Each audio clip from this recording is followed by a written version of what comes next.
Okay, so kapag ang isang empleyado ay panalo sa kasong isinampa niya sa labor arbiter, ano na ang kasunod nito? Magkakaroon na po ng writ of execution kapag final and executory na yung decision. So, ang issuance ng writ of execution ay ang pamamaraan kung papaano makukuha ng empleyado yung mga napanalunan niya sa desisyon ni labor arbiter. Yung mga awards sa kanya, gaya ng back wages, kung may danyos, or kung may separation pay. Dito sa writ of execution niya, makukuha lahat yon. So, by motion, po pwede ring motu proprio on its own or si labor arbiter mismo. So, gaano katagal ang bisa ng isang writ of execution? 5 years po. Ngayon, ano naman ang mangyayari kung halimbawa nanalo na sa labor arbiter decision si employee pero umapila sa employer? Anong mangyayari sa writ of execution? Mapapatigil ba nito yung writ of execution? Mapapatigil ba ng apila ni employer yung writ of execution? Yes, maliban sa reinstatement. Ito yung desisyon na ibabalik ka ng employer mo sa dati mong posisyon na hindi nawawala yung seniority rights mo. So, lahat ng nasa desisyon ay mapapahinto kapag umapila ang employer maliban sa reinstatement.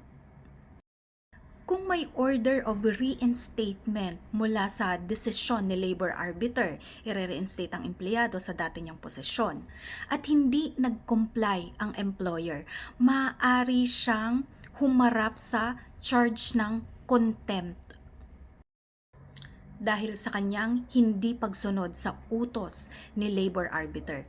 Ngayon, papaano naman i-execute ni sheriff yung writ of execution?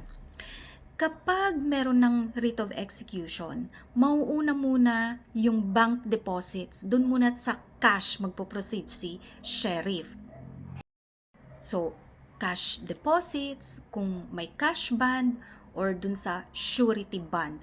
Ngayon, kapag wala or insufficient yung mga nabanggit ko, pwede na siya ngayong maghanap ng personal and real properties under the employer's name. And then, dun siya magpo-proceed para i-execute yung decision when it comes to the monetary compensation para sa empleyado. Ngayon, kung si empleyado ay panalo sa desisyon ni labor arbiter pero nung umapila ang employer, natalo si empleyado, panalo si employer. 'Di ba sabi natin immediately executory yung reinstatement. So, naibalik na sa posisyon si employee. Pagkatapos nung umapila si employer, natalo siya. Ano ang mangyayari dun sa sinahod ni employee during reinstatement? Ibabalik ba niya kay employer kasi nanalo si employer sa kanyang apila? Hindi na po. Hindi niya kailangang ibalik yung sinahod during reinstatement. Dahil pinagtrabahuhan naman niya yon and immediately executory yung nature ng decision ni labor arbiter. So wala siyang kailangang ibalik.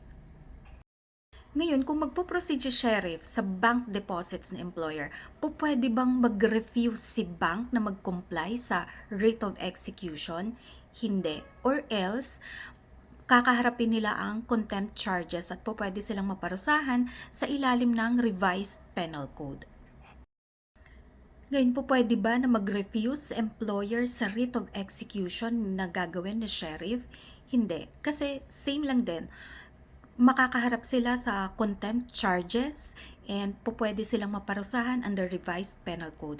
Ngayon si sheriff, sa pag-execute niya ng writ of execution, pwede siyang humingi ng assistance mula sa law enforcement agencies. Anong mangyayari kung habang pending pa yung kaso ay namatay ang nagsampa ng kaso? Mababaliwala na ba yung kaso or madidismiss? Hindi po. Magkakaroon ng substitution of parties. So, kung yung namatay ay may asawa at may mga anak, sila po yung tatayo in place of the decedent. Okay? Ngayon kung walang bank deposit, walang cash bond, walang surety bond, or kung kulang itong mga to, pero may mga properties, kaya lang ayaw papasukin ng employer sa kanyang mga properties si sheriff para ma-serve yung writ of execution.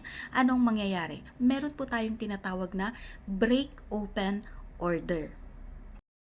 Dito sa break open order, allowed si sheriff na pumasok sa mga properties na employer at kumuha ng ari-arian to satisfy the writ of execution.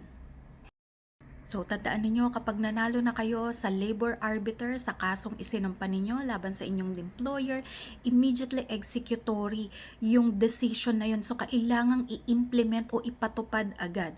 So, kung may mga monetary liabilities or awards na makukuha si employee laban kay employer, immediately executory yun. Yung reinstatement, immediately executory rin yun. Ibabalik kayo agad sa dati nyong posisyon na hindi nawawala yung inyong seniority rights. Okay? Kahit umapila si employer, yung reinstatement, hindi yun mababago. Immediately executory pa rin yun. Ang mapapahinto lang ay yung ibang mga awards, kagaya halimbawa kung may award ng separation pay, yon may stay muna yon kapag umapila. Okay? Ang hindi lang may mag-stay dahil sa apila ay yung reinstatement. So, tuloy yon kahit umapila pa si employer mula sa desisyon ni labor arbiter. So, hindi nyo kailangang mag-file ng motion dahil immediately executory na yung decision ni labor arbiter. Si labor arbiter mismo ang mag-i-issue ng writ of execution, motu proprio on its own. Ganon din naman kung ang award sa decision ni labor arbiter ay reinstatement, pero ayaw kayong i-reinstate na employer sa kanyang kumpanya or yung ayaw niyang i-apply yung actual reinstatement, pwede kanyang ibalik sa payroll. Payroll reinstatement naman yung tawag doon.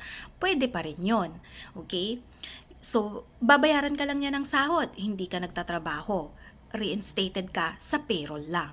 Ngayon, kapag natalo si employee sa apila, kapag umapila si employer, ibabalik mo ba yung sahod na nakuha mo sa reinstatement, sa payroll reinstatement? Hindi mo naman pinagtrabahuhan yon, binigay lang sa'yo, ni-reinstate ka lang sa payroll. So, nung natalo ka, dapat ba ibalik mo kay employer yung sinahod mo, yung nakuha mong sahod? Hindi na rin. Hindi mo na kailangang ibalik. Kasi nga, yung nature ng decision labor arbiter na immediately executory, pagdating sa reinstatement, whether actual or payroll, hindi mo kailangang mag-reimburse, hindi mo kailangang ibalik kay employer yung sahod na nakuha mo sa actual or payroll reinstatement. Okay?